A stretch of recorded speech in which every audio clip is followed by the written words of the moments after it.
Here is how you add cool and realistic reflections to your objects.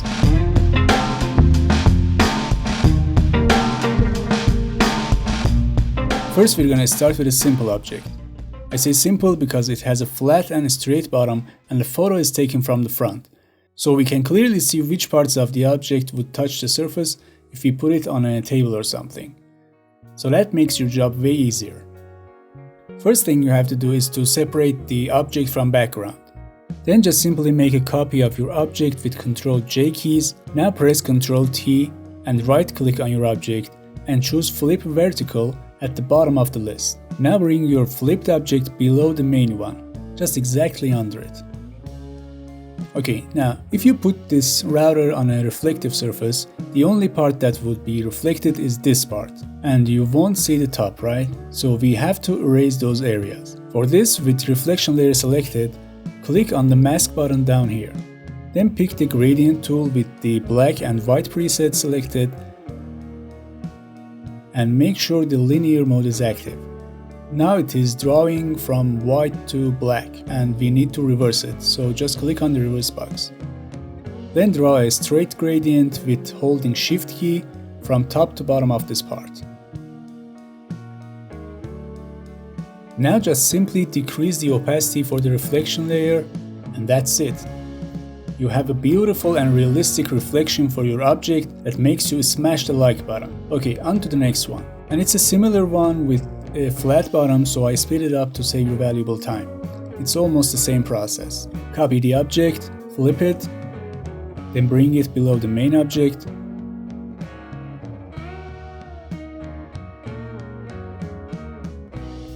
And gradient and opacity. Done. Next object is slightly different because it has a little bit of rotation, and its only difference with the previous ones is in the contact point of the object with the surface, and the rest is the same. So I speed up this one too, I'm sure you'll get what just changed.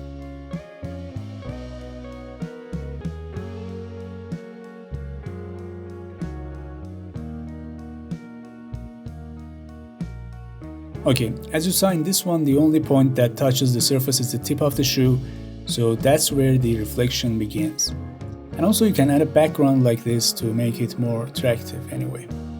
Next one is a little bit different than previous ones, because it has two sides visible and both touch the ground. But the process is the same, you just have to apply it for each side individually. Let me show you how. If I copy the whole object, it will look weird. So first I copy front side and flip it and bring it below the object.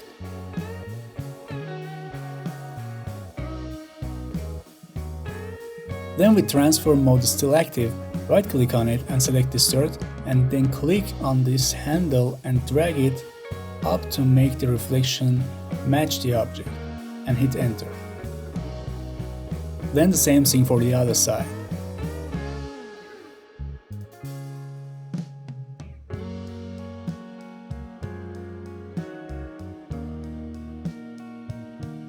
Now I just fill these open areas with the brush or clone stamp tool and erase these extra parts.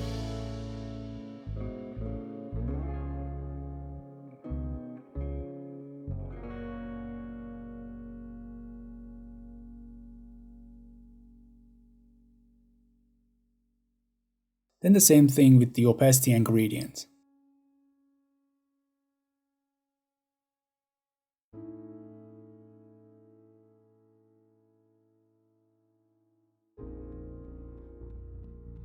And the last object is a combo of different shapes and multiple touch points. Now if I do the simple copy and flip, you'll see it doesn't look right. For example, this round piece falls behind the object. To solve this issue, I'm going to do each piece individually. Beginning with the cylindrical part, I copy it, erase the round ear piece from it, and apply the same method we did before.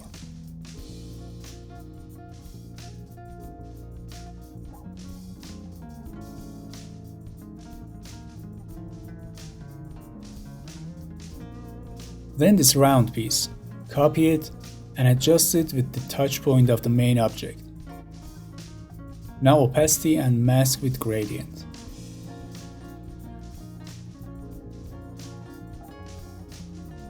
For the other end, first I do some cloning and creating this little area that is not visible in main object but might be visible in the reflection.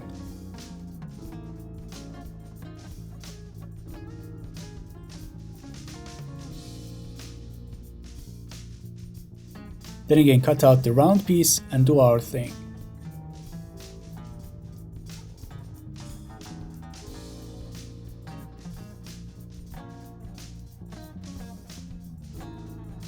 Then the other cylinder.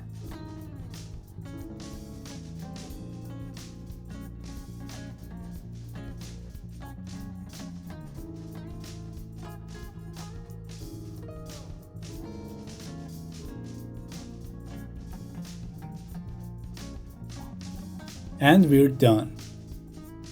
This was a basic way to add reflections to objects. If you have any questions about any part of this tutorial or about Photoshop in general, ask them in the comments section. Subscribe to the channel for more tutorials, hit the like, and see you in the next video.